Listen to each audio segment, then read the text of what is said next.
Dalam laporan riset dari Microsoft 2020 Digital Civility Index atau DCI, survei untuk mengukur tingkat kesopanan pengguna internet, netizen Indonesia menempati ranking bawah dan bahkan netizen Indonesia dikatakan paling tidak sopan se-Asia Tenggara. Lantas apa sih alasannya? Selengkapnya akan kami ulas untuk Anda dalam netizen Indonesia tak sopan se-Asia Tenggara. Pembahasan tentang pentingnya etika berkomunikasi dalam sosial media kini tengah hangat dibicarakan. Terlebih setelah Indonesia mendapat gelar sebagai negara dengan netizen tertidak sopan se-Asia Tenggara. Untuk itu, kelompok kami melakukan sosial eksperimen dengan menanyai beberapa masyarakat terkait pendapat mereka tentang pentingnya etika berkomunikasi dalam sosial media. Dan inilah jawaban mereka. Perilaku, tindakan, lebih ke kayak sopan santun. Jadi kayak gimana cara kita punya sopan santun, unggah-ungguh terhadap orang lain atau diri kita sendiri. Perbuatan yang pendidikan baik buruk. Lebih berkaitan sama norma. Nah, kalau norma itu how to, nah etika itu gimana kamu melakukannya gitu sih. Peraturan yang mengatur diri sendiri itu loh. Etika itu merupakan nilai dan moral apa yang kita lakukan untuk bersosialisasi dengan masyarakat. Ya. Saya etika itu sangat penting karena itu merupakan bentuk feedback kita kepada seseorang. Etika dalam bersosial media itu sangat penting. Sebaiknya dalam kita bersosial media atau bahkan ketika kita berbicara langsung, kita itu tetap harus memiliki etika. Lebih disamakan ke waktu kita di realitanya, waktu kita bersosialisasi langsung. Cuma bedanya kita nggak melakukan itu secara langsung.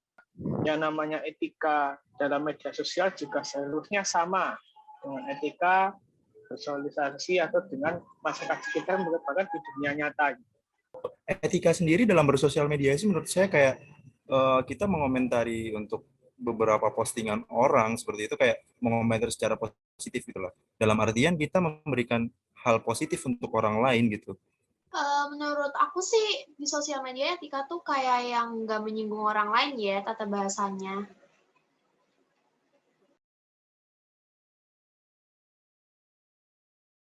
Saya pernah menemui itu pada tahun 2018 atau enggak 2019 pada media sosial Facebook itu. Nah, di situ saya melihat foto orang yang sedang mengganti foto profilnya di akun media sosialnya itu, lalu ada orang yang mengomentari bahwa foto dari orang di sosial media tersebut kayak melakukan pelecehan seksual secara verbal gitu loh, dalam artian kayak gitu. Waktu itu karena saya kan punya channel YouTube ya. Terus habis itu saya upload video. Nah, di situ ada orang yang mengomentari bukan tentang videonya, tapi tentang diri saya gitu. Nah, di situ saya sebagai korban lah ya, itu kayak merasa, apaan sih ini orang, emang ada masalah apa sama saya, emang kenal sama saya gitu.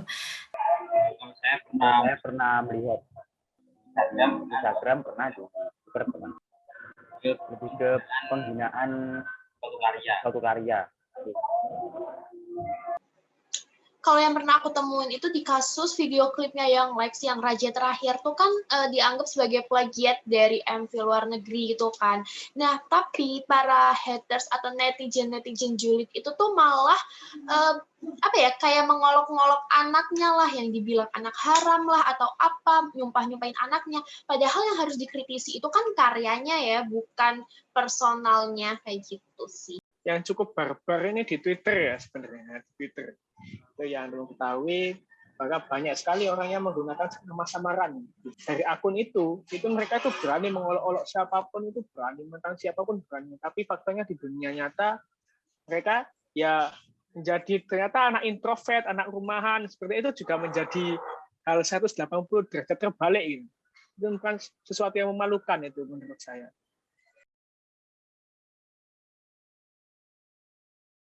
menurut aku semakin berkembangnya sosial media saat ini tuh juga harus diimbangi dengan edukasi tentang gimana sih cara bersosial media yang baik, mengenai bagaimana sih makna dari kebebasan berpendapat yang sebenar-benarnya itu harus dilurusin. Karena orang sekarang bilang berbenteng pada kebebasan berpendapat, padahal mereka bukan mengkritisi tapi hanya nge-hate aja. Itu udah dua hal yang berbeda kalau menurut aku.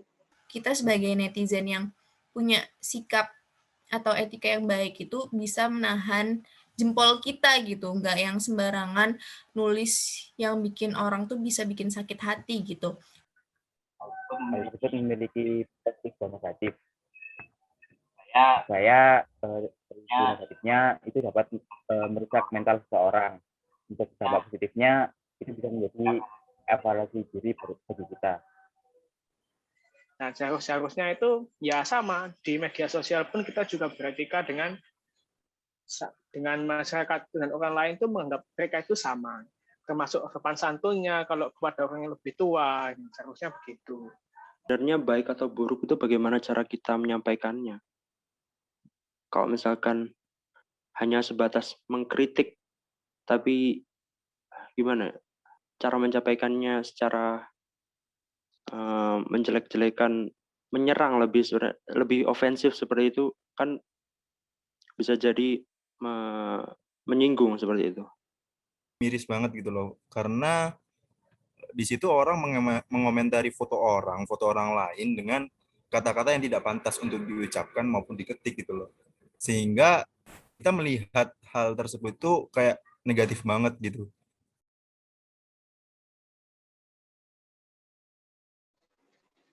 Kalau menurut aku itu penting banget ya. Mungkin kalau bisa dihitung tuh skala 9/10 itu tentang gimana sih etika itu harus diterapkan dalam bersosial media. Karena bersosial media itu kan mempermudahkan kita untuk berinteraksi dengan orang luar. Tapi nggak bisa dipungkirin juga kalau dalam berkomunikasi dengan orang luar pun juga kita punya etika, atau mungkin orang Jawa biasa bilang unggah-ungguh gitu ya, buat saling menghormati dan menghargai orang lain gitu sih. Jadi punya etika dalam bersosial bersosialisasi dengan orang lain itu sangat penting, karena bukan berarti kalau misalnya kita di sosial media itu kita bisa sebebas itu, karena tetap ada undang-undang ITE kan yang bisa mengawasi kita.